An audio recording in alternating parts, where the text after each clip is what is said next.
You will hear a library assistant talking about the library she works in. First, you have some time to look at questions 1 to 5.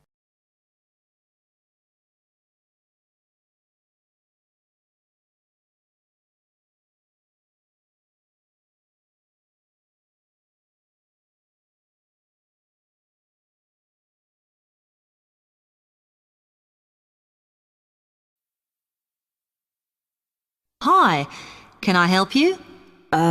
Yes. I wanted to join the library. Okay. First of all, let me show you round the library and explain a few things for you. Okay, now we're here at the main entrance. You can see the reception, which is where you bring back and take out books. And also, we can order books and answer your questions there. Next to the reception, where you can see those old desks, is where we keep the magazines, because you can sit down and read there. They're divided into sections for sciences, geography, arts, etc. Then, at the back of the library, you can see the section for old books. Next to that is where the books proper start. That used to be the science section, but now on those shelves you'll find the arts section. We had a big reorganisation in the summer, which I think has made it clearer. The numbering is standard, so you should be able to find what you want quite easily. However, if you can't find something, it probably means it's been borrowed. Okay, then in the corner next to the reference section is where we thought it was quietest and away from the phones and printers and things, so we've put the study desks there. They all have computer access if you need it for your laptop. We do ask that you don't just read magazines there, though. Okay, then there's the reference section, where you can look up the files. Then, as we come back to the main entrance, is the next section, where we used to have the languages. It got very busy and noisy, so when we moved everything round, we decided to put the law books here. Also, because it's a smaller section, it fits quite well here. Okay then, we're back at the main entrance.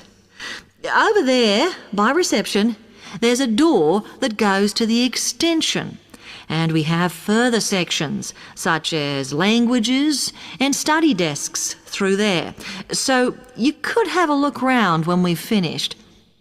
Then, just between reception and the door here, is where we decided to put the computers. But the computer magazines are in the magazine section, as we found too many went missing here. Okay, is that everything? Before you hear the rest of the conversation, you have some time to look at questions 6 to 10.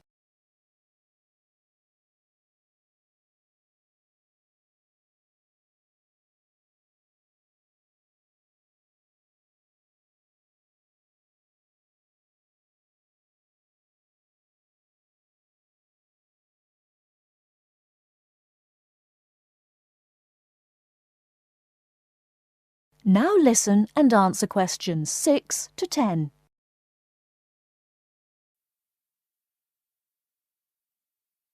That's great, thanks. Can you just tell me a bit about borrowing and the rules and whatever? Of course. Over the last 2 months, we've been introducing a new system for this, and you can now take books out for 6 weeks. That's generally enough for most people. We usually get books back within 30 days. Of course, you may decide to renew the period. You used to have to come in to get the book stamped because we don't like doing it over the phone, as there's no record of it. But now you can do all that via email.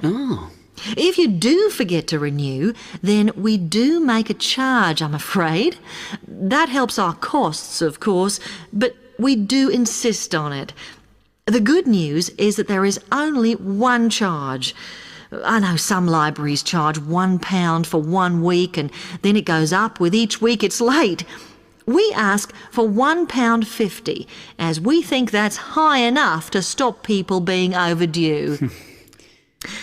The other thing you may want to know is what you do about books that are not on the shelves. We do have a system for reserving them. All you have to do is fill in a yellow form behind those blue ones on the desk and give it to someone at reception. We'll let you know when it comes in.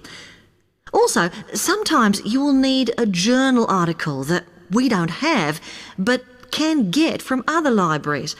So we offer an ordering service if you need it. Now, if you'd like to fill in this form here... That is the end of part 1.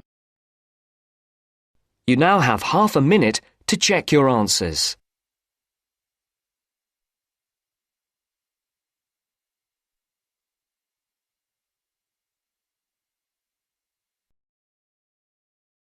Now turns to part 2. Part 2. You will hear 2 students talking about a class assignment about wild bird rescue and rehabilitation. First, you have some time to look at questions 11 to 15.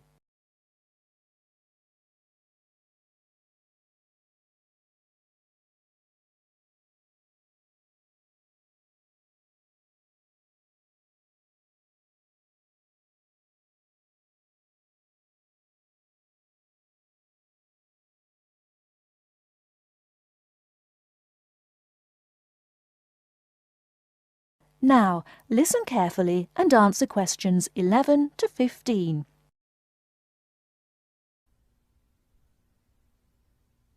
Okay, let's go over the requirements and see what we have left to do. Let's see.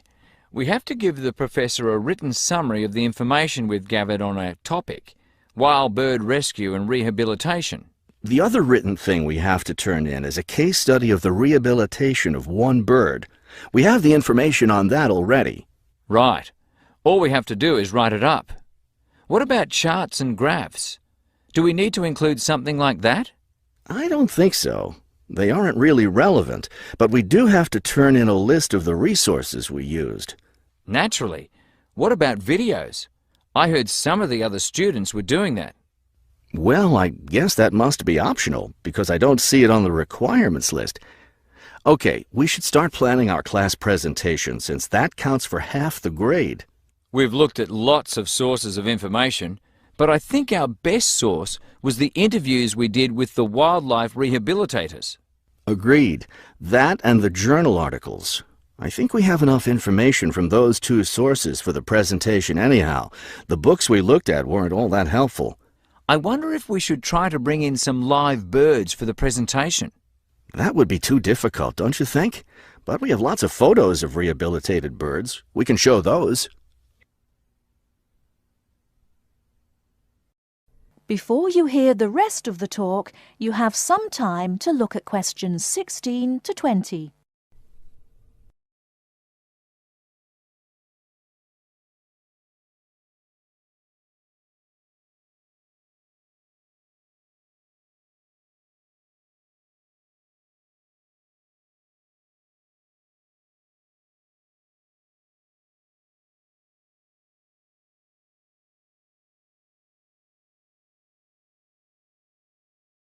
Now listen and answer questions 16 to 20. Right. Okay, I think we should start by talking about how to rescue a bird. Probably first we should help people understand which birds need rescuing. Yeah, that's really important. Because a lot of times people see a baby bird that's all alone, or they find a bird sitting on the ground and they think it needs to be rescued. And usually, those are just baby birds learning to fly.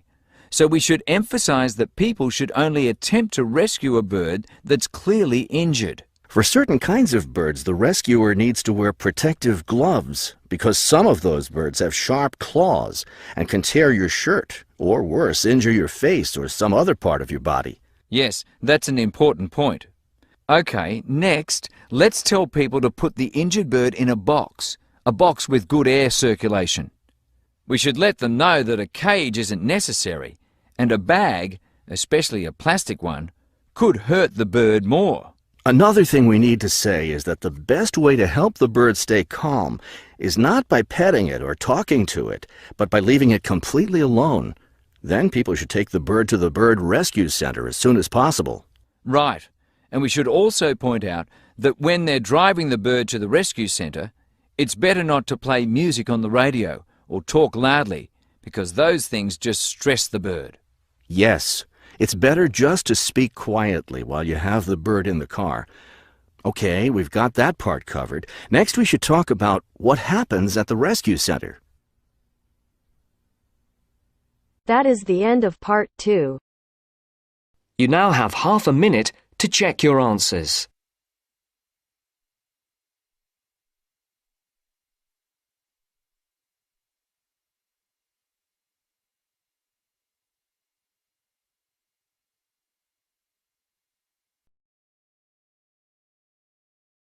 Now turns to part 3.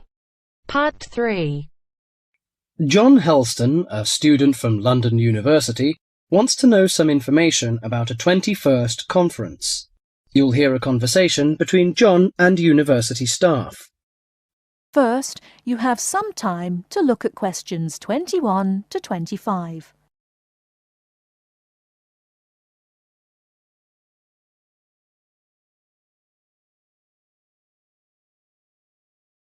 Now listen carefully and answer questions 21 to 25. University, good morning. Oh, good morning. Can you put me through to the School of Architecture, please? Certainly. School of Architecture, Professor Dawson's office. Oh, good morning. I was wondering if you could give me some information about the forthcoming Architecture 21st conference, dates, enrollment procedures, costs, that sort of thing. Certainly. When exactly is the conference? Well, the conference runs for 3 days, from the 18th to the 20th of October. 18th to 20th of October? Oh, good. I'll still be here then. And where exactly is it being held? Is it at the university, as in previous years? No, it's actually being held at the Pacific Hotel. We've rather outgrown the university conference facilities, so we've opted for this new venue. Right, Paradise Hotel. No, Pacific Hotel. Oh, right. And presumably we can get accommodation at the hotel? Yes, but you'll need to contact them direct to arrange that. I'll give you the number for hotel reservations. Have you got a pen ready? Yeah, go ahead. It's area code 07 and then 933 2233. Okay, and what's the registration fee? Individual fees are $300 for the 3 days, or $120 a day if you only wanted to attend for 1 day. Are there any student concessions? Oh, sure. There's a 50% concession for students, and that's $150 for the 3 days, or $60 a day. And am I too late to offer to give a talk?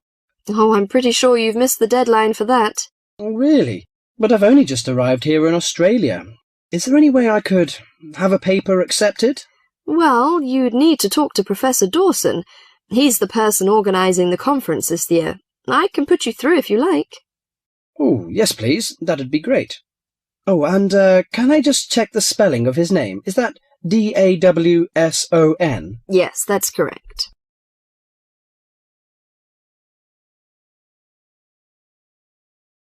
Before you hear the rest of the talk, you have some time to look at questions 26 to 30.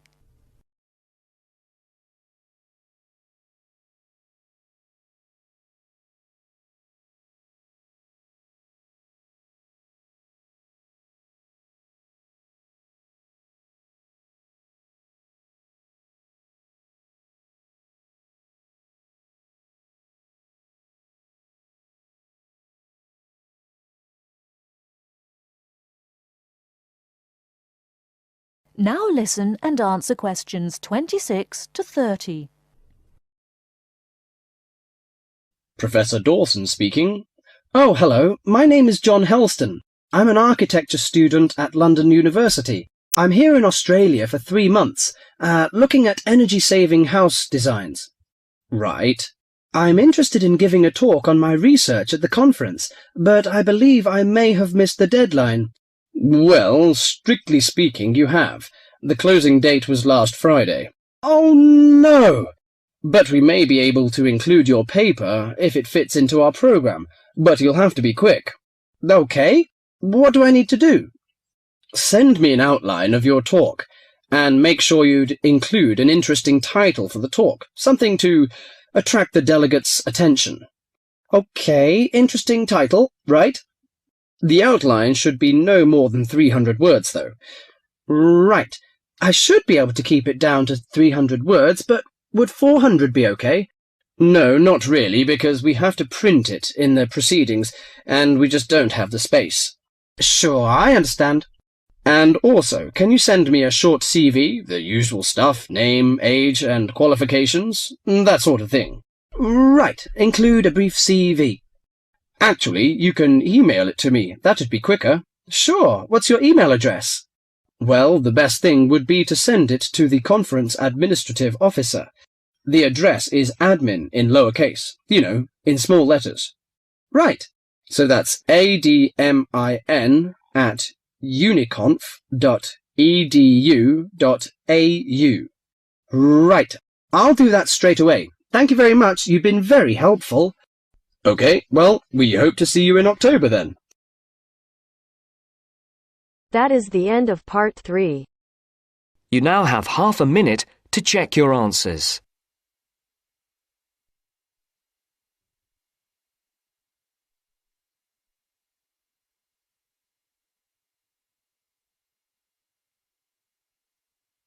Now turns to part 4. Part 4. You're going to hear a conversation. First, you have some time to look at questions 31 to 40.